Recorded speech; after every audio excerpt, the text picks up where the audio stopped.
Hello and welcome. We're live from the beautiful island of Gulangyu. I'm He. I'm Zoe. And we're here in its beautiful, gorgeous little winding alleys. Now, this place is really interesting because it's only 2 square kilometers in size and it's home to some 20,000 residents. Yep, but it's visited by over 10 million tourists every year, which makes it 10,000,002 now. 10,000,002, which makes it China's second most popular tourist destination. And if you can guess what the first one is, we'll give you 2 thumbs up. Yeah, there's no prize, but do let us know in case, you know, we'll give you kudos. Yeah. So this place is really famous for being essentially a museum of colonial architecture. As you can see behind us, it's gorgeous, lots isn't it? of beautiful Western architecture, because it was for a long time a foreign enclave. It was a foreign enclave from 1842 onwards, and then 60 years later, in 1902, it became... Good memory.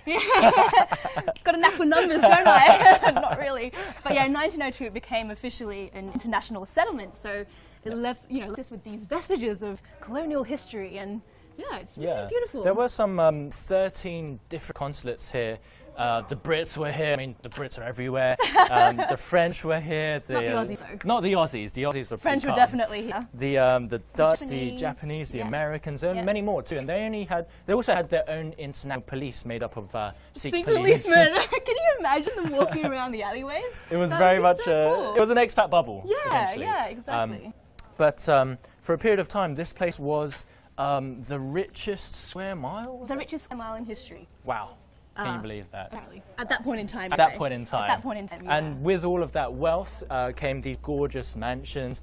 We're wrapped around the corner here, and if you take a look at this building, it's called the shipbuilding. Where you don't actually build any ships. But, no, it's not a shipyard, but it looks, you can't really tell from this angle because it's just like a normal house, but if you go further up on the hill, you'll see that it looks very clearly like a ship, and this would be the bow, the stern, the front bit. The part where, you know, Rose and what's his name, Leonardo DiCaprio stands and like, does this.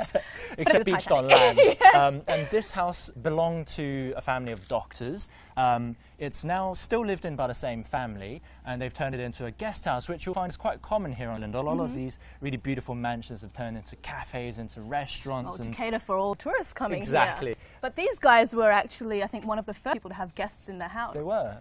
So, but it's also quite interesting that it's in the shape of a ship, because here in Fujian province, one thing that you'll notice actually is a lot of walking, no cars, no bicycles, whatever, because this island is completely vehicle free. I mean, people even pull they've got wheelbarrows and they've got the sticks on the shoulders, and carrying really heavy things. They had, what are they called? Anchors? Right? Yes, an anchor. Yeah. Well, the rich could afford them to have people carry them around all up and down the mountain. Poor people like us just walk around.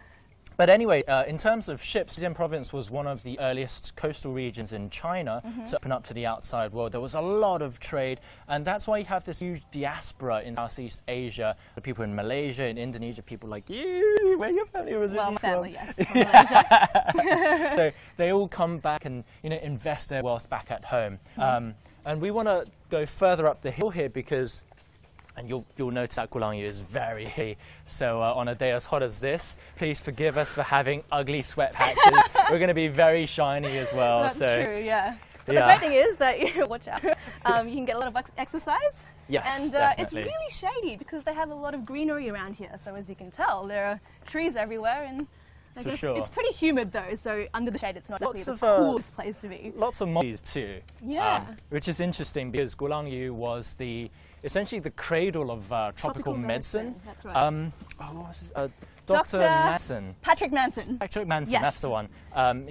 So originally when there was a doctor called Patrick Manson, and when he first came to Gulangyu, this place was called White Man's Grave because cholera, malaria, elephantiasis, I don't know how to pronounce it. They were all endemic here, and I think it was 1 in 450 people had leprosy. And back then, people they didn't know why this was happening. And Dr. Manson eventually discovered that it was only female mosquitoes that suck human blood. And also he was the one that connected malaria with mosquitoes. So initially they thought it was actually typhoid and malaria was the same thing. They called it typhoid malaria. Okay. But he was the one that discovered that mosquitoes actually cause malaria. They had there was some kind of bacteria. It was like a tiny embryonic bacteria that you get in animals, and then mosquitoes would suck the blood of animals. I'm getting really scientific here. Yeah. They would suck the blood of animals, and then the mosquito kind of acted as like a nurse for the embryo, and that was how malaria got around. Yeah. But we want to take you to see this. So this huge inscription on this rock here. I think it's meant to tell a story, but I'm not sure. It is. You're better at Mandarin than me. So Oh God! Go on, read it. Read it to the audience. let me tell you what I've prepared earlier. So in this spot was originally a temple dedicated to Mazu. Mazu is a very popular deity here in coastal China. She's a sea goddess in Southeast Asia too.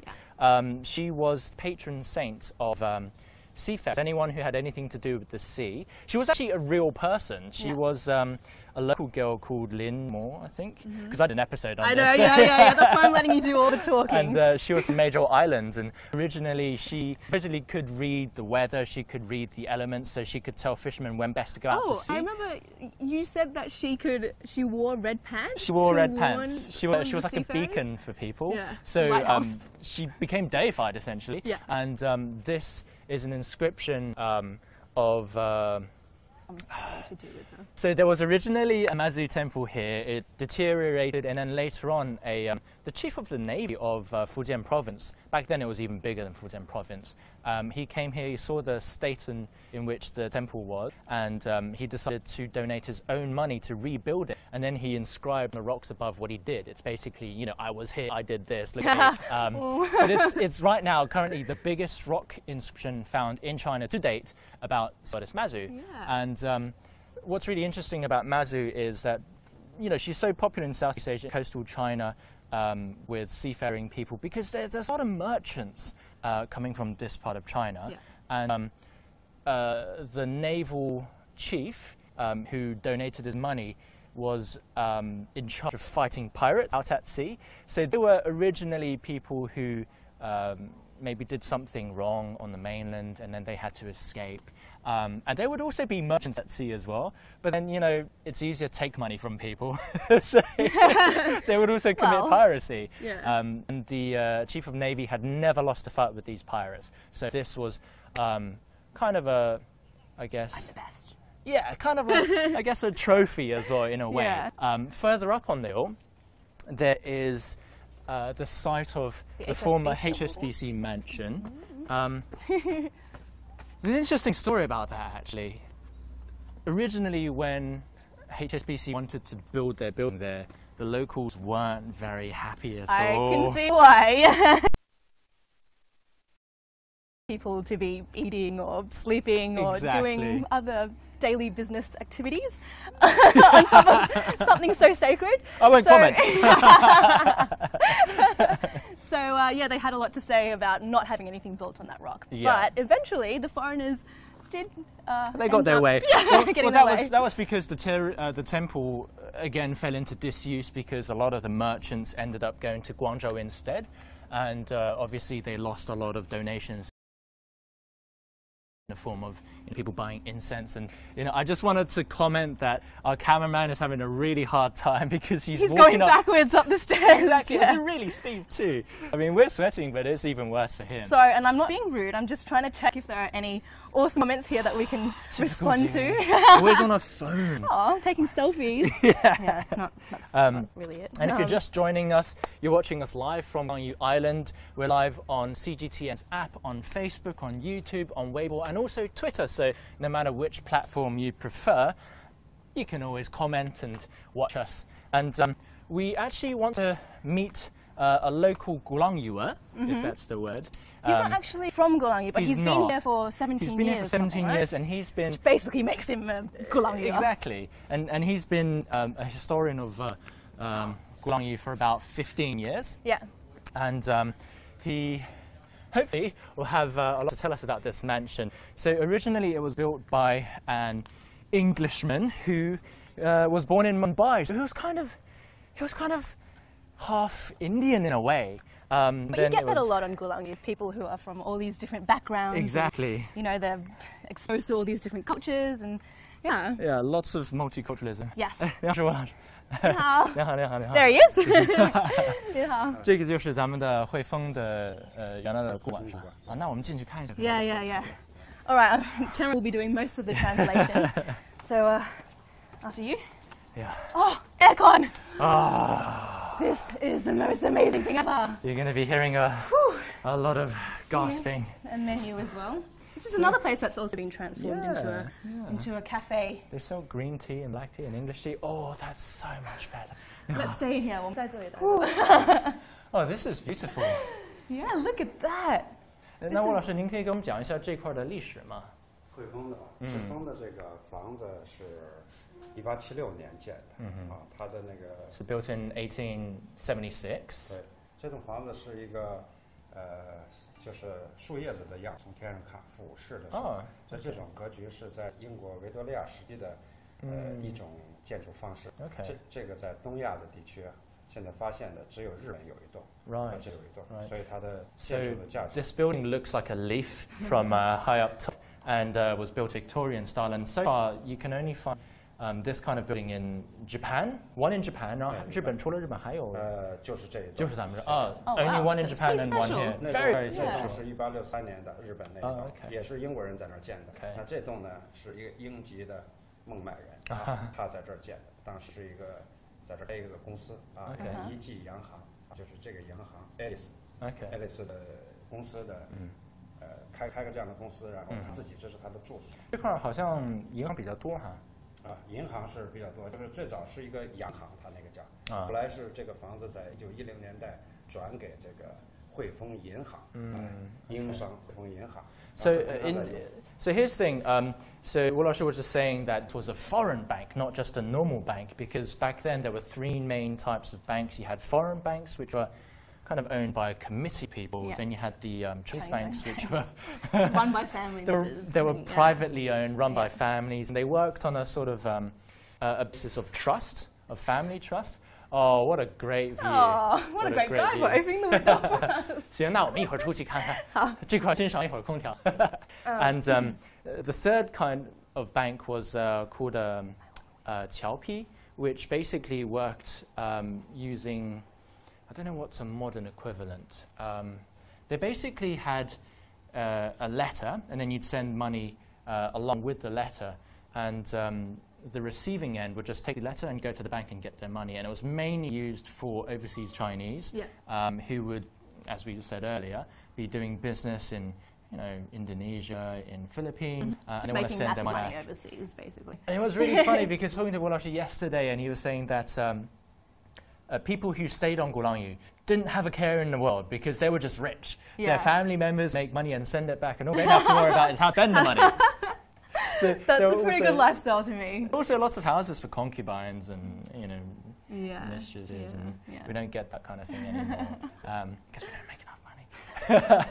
But 就是这个原来这个汇丰这个银行是厦门唯一一所的吗？不是，它是于是国际贸易上头，就是厦门开埠以后，国际贸易上头来讲，它是比较大的。 是的 bigger 外资银行里边，它算大的，算第一的一个外国的银行。Okay, so it was the biggest international bank here. I also heard that they looked after their employees pretty well, right? Yeah. Like instead of earning just the average 1 or 2 silver coins a month, they would get like 20, which is the equivalent of like 6,000 RMB. I mean, that was an amazing salary. Yeah. Well, you chose the wrong occupation. And the wrong era to live in. So this bank was. There were two main customs here in Fujian, and this bank dealt with all of the customs revenue from one of the ports. Xiamen itself was one of 5 treaty ports here in China. It was the earliest one that was. It was the earliest one, right? Okay. So there was, I mean, you can imagine there was so much money come to here. And there are vaults over there. We won't take you to them because they're used for other things now, but they used to store all of the wealth that HSBC had accumulated. Bank. Yeah. Harry Potter. I don't watch Harry Potter. Oh, come on. Kind of just you fell on all deaf watch Harry shoulders. Potter, don't you? If you watch Harry Potter, let us know. Let me know what Gringotts is. I have no idea who Gringotts is. I only know the Grinch, and that's not even...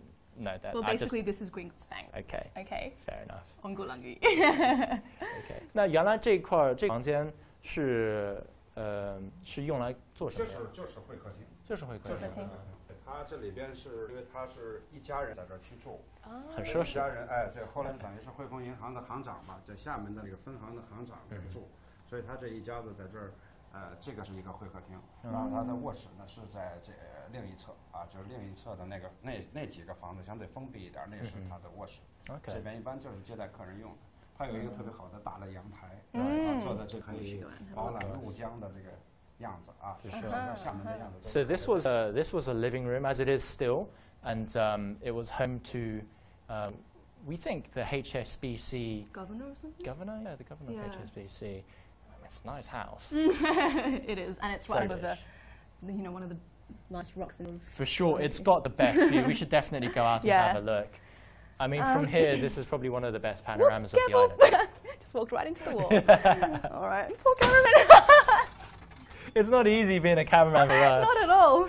For us, well, we get this view. Check it out. Yeah, it's just missing our parasol and cups of tea. Yeah, wow, a cocktail I could really do with a I wouldn't mind. Tinkling glass of a cocktail right now. So here we are on probably one of the higher vantage points, one of the best vantage points in Gulangyu. Over there is Xiamen Island, Xiamen proper. That's the Xiamen that most people will think of when you mention the place. Right there. That's not true. A lot of people love Gulangyu. Yeah, true. A lot of Chinese people think of Xiamen immediately, think of Gulangyu. Okay, my bad, my bad. It's one of 2 places that people think of in Maybe Xiamen. It's just because I prefer this little island. It's just so gorgeous and it's got so much, so much to do here. And don't forget, actually, our travelogue shows will be broadcasting on between September 3rd to September 5th. We've got 3 episodes. And your first episode is about traditional Xiamen. Old Xiamen, it's called Old Gems, or Enchanting Xiamen, actually. Old Gems. Yes. So we'll be here on Gulangyu. And Tianzi, you visited Gulangyu as well, right? I did. Yeah. So I should be a Gulangyu expert. I should let her do that. It's so hard. I want to stop talking now. Well, your Mandarin is better than mine. That was really hard. That was hard. I'm sure the microphone just exploded. Anyway, you've got the 2nd episode and the 3rd episode. So my 2nd episode is exploring the more contemporary side of Xiamen. It's called, our series is called Enchanting Xiamen. The 2nd episode is called New Jewels. And our 3rd episode is really interesting. Our 3rd episode, I visit local foreign Xiamenites, people from the BRICS countries, Brazil, Russia, India, China, and South Africa, Xiamen natives who've made this place their 2nd home. And but that's for in a couple days later. Yeah, exactly. Just want to show you this building. That's probably probably the most iconic landmark. It is the most iconic landmark. I think when Chinese people think of Gulangyu, they picture, all the colonial architecture, and this thing's sticking out of it. Yes, it's the Bagua building, which translates to the 8 trigrams building. 8 diagrams or trigram building. I'm not good enough for feng shui. I don't know. It doesn't matter. It's related to feng shui. Yes, and we'll be heading over there later on this afternoon, so make sure you tune into that. Yes. On Twitter, Weibo, YouTube, CGTN app, and Facebook. Yes, 5 of them. There's 5 of them. Also, very interesting tidbit. I'm going to pull these glasses down. Interesting fact. The ship. I'm just going to do this again because I can't see. The ship building that we saw downstairs supposedly was designed by a gentleman called Dr. John Ott, who was the founder of the Hope Hospital, a very famous Western hospital here in Gulangyu. And that building over there was supposedly also designed by him. Yes. In fact, he was quite a prolific builder. He was a missionary, as were many foreign people here in Gulangyu. There missionary, are many doctor, churches here. Yeah. Doctor, carpenter, architect. Yep, exactly. Gulangyu is home to China's first Protestant church. It's the cradle of Chinese Protestantism. And also there's... I'm glad you did that. And there are a lot of Catholic churches here as well in Fujian province. Indeed.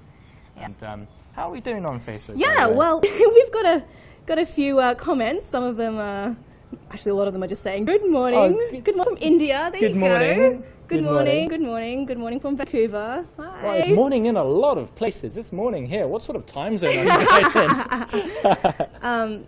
Where do you guys stay in Xiamen鼓浪屿, or the modern part? Well, we're currently on the mainland. We're in Xiamen proper. But, it's not that far to get over here. It's really quick. It's only like 700 meters across the water. Yeah, like a 5 And the minute ferry ride. ride is 6 minutes maybe. Something like that. Yeah, it's super convenient. But make sure you bring your passport if you ever want to come here. Make sure you bring your ID, your passport. Yeah. There are limits on the amount of people who can come over to this island every day. Indeed. Because, you know, it receives 10 million visitors a year, but you don't really feel it up here. No. The streets are very, very quiet. You do feel it in the commercial area. There is a commercial area called Dragon Head Road, yes, which is a cluster of boutiques and cafes and a lot of street snacks. So you go around and people are holding them on trays and kind of steal something. Yeah, we've kind of steered clear because there's so many people there. Yeah. It'll be very hard to walk. Well, it is Monday morning, so there aren't as many people today, but during weekends and especially during public holidays, you know, sometimes they actually have to curb the number of people coming to the island, and you actually have to book ferry tickets in advance. Yeah, So you do. Or you could just stay on the island. That's also another option. Yeah, there's so many guest houses. It's pretty nice. Yeah. And you know, you don't get many chances to stay in an amazing colonial mansion. So if you do get a chance to come to Xiamen, come to Gulangyu. Stay here, enjoy the peace and quiet when all of the tourists like us are gone. Yeah, exactly. You know, just take a wander throughout its alleys. It's a very beautiful place. Just remember, in summer it gets very Yeah, I just got a question here actually. How is the weather in Xiamen right now? Well, just zoom into my face. It's basically melted off. The sweat patches. Yeah, that's really. If I took off like my sleeve, I can it's not so probably. bad. No, it's not too bad. Actually, you're sweating less than I am. Yeah. I feel like it's just kind of smudged my whole. I'm also standing in the shade. That is true. Why am I standing in the sun? I'm gonna switch with you. All right. So Okay. the weather is yeah, as you can tell, it's really hot. Make sure you bring a sunscreen. Make sure you bring an umbrella and your mozzie spray. What time is it right now, by the way? It is. It's 10:23. Why did I ask? I should have done it myself. And I've got a phone too. Let me just check the weather. It's 32. It's 32 degrees. 32 degrees, but it feels like 37 because of the humidity. So yeah, please excuse my sweat massages. I know it's not the most attractive ever. Let's go back out and walk through the aircon a little bit. Yeah, let's do that. Actually, it's so hot. And we also, we wanted to end our live stream here, but because this place is so beautiful and we want to show you a little bit more, so I guess we could walk through the grounds a bit and have a look, just give you an idea of the traditional colonial lifestyle that people would have lived here in Gulangyu. Yeah, maybe we can take a look at the architecture as well, close up. Can do. I mean, if you go into the living room here, lots of beautiful old architecture. Yeah. You've got these candelabras, and these would have been used as meeting rooms as well. It's funny, in southern China, in Fujian province, people drink a lot of tea, and usually business is always done.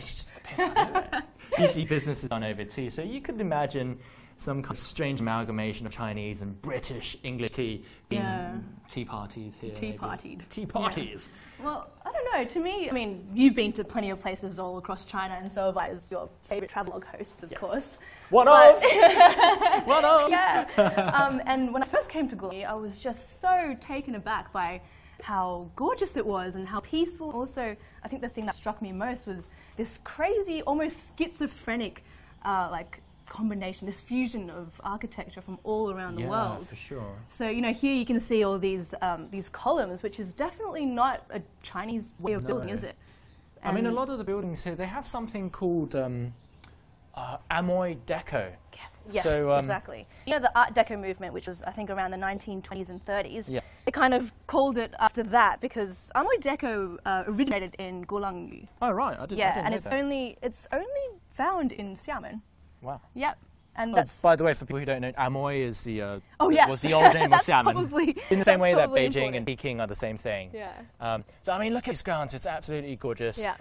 Further down below would have been the staff house for people from HSBC and earning the big bucks. owning the big parks. There was an interesting population here. Foreign people, merchants, missionaries, teachers, doctors, all sorts of people. And very rich Chinese people too. People who would later go on to build entire family dynasties. Tycoons in tobacco or in our palm plantations, things like that, especially in Southeast Asia. Not my family, unfortunately. That's why they stayed in Malaysia. I think Grandpa was a employee at a tin mine. Oh, really? So he was. I did not know that. Yeah, but he didn't come back with massive amounts of wealth. So my family didn't have a mansion on Gulangyu. You had lots of tin. It's okay. We've got lots of tin. Yeah, but it's not because the Chinese people wanted to live amongst the foreigners. It was just actually more so they could protect, I guess, their giant masses of wealth better in an international settlement, because there's this principle called extraterritoriality. There's another one that is really difficult to say. And basically that means that people here aren't subject to local laws. So, really? Yeah, so as an international settlement, this is why they had the Sikh police. Remember how we were talking so it was even more so an expat bubble. It was the bubble. Yeah, exactly. Wow. Yeah. Okay. So really, really rich Chinese people would come and live here because, you know, it was just an easier way to safeguard their money. Oh, okay. Yeah. Well, that makes sense. That makes sense. It's an interesting contrast of old and new here with this colonial building, and then you have the Gemini towers over there on the mainland. Oh, yes. Can you see those towers? I think you've got to come here this way. Yeah. There you go. You can see it. Is that a papaya tree? That's another great thing about Xiamen, actually. You know, the food here is really good. It's so fresh and it's really tropical, which I love. You can get all sorts of tropical fruits here. Yeah, for sure. Yeah. I mean, especially with heat like this, you're going to have some really beautiful trees, really beautiful plants. Yeah. Lots of mangoes, papayas. I'm so thirsty. So thirsty. No, you know what? We could just like wring out the sweat from your shirt and drink it. That's really disgusting. Should we go back into the AC quiz? Yes. So for those of you who've joined us, we're on the island of Gulangyu, which is in Xiamen, the host city for the 2017 BRICS Summit. Yes. And you can join us here real time. You can also comment if you're watching on YouTube, Facebook, Weibo. What else? I always forget this. What is this? What is there? Twitter. Facebook, YouTube, Twitter, CGTN's app, and Weibo. That's 5. Did I say 5 or was it 4? I can't remember. It doesn't matter. But basically, yeah, join us. This is just sliding off my face. And they're probably going to fall up as well. They are. So we're going to just go back into the beautiful AC-controlled environment here. Oh, it's so much nicer. Can we just be ending here? Or yeah, let's go out to the let's go out to the balcony again. Yeah, let's go out to the balcony. What happened to Mr. Liu? He's probably gone for a coffee somewhere. We've lost him. Yeah, that's okay. So let's go out this way. Just going to show you again. We've got 2 live broadcasts today. Our first one is now, and our second one will be beginning at 2 p.m. and it will be held over there at the Bagua building. So thank you so much for watching our live stream. Yes. And be sure to tune in for our no, I'm just saying hello to all of you who are saying hello before we end up. Yes, we are on an island, by the way, David. Yes, we are. Yes, we are. But tune in again in the afternoon at 2 p.m. On CGTN's app, on Facebook, YouTube, Weibo, and Twitter. You do it so much better than I do. I can't breathe anymore, that's why. And we are going to be across over there nearby the Bagua building where we will show you some more of this island's beautiful architecture. Thanks, guys. Bye. See you soon.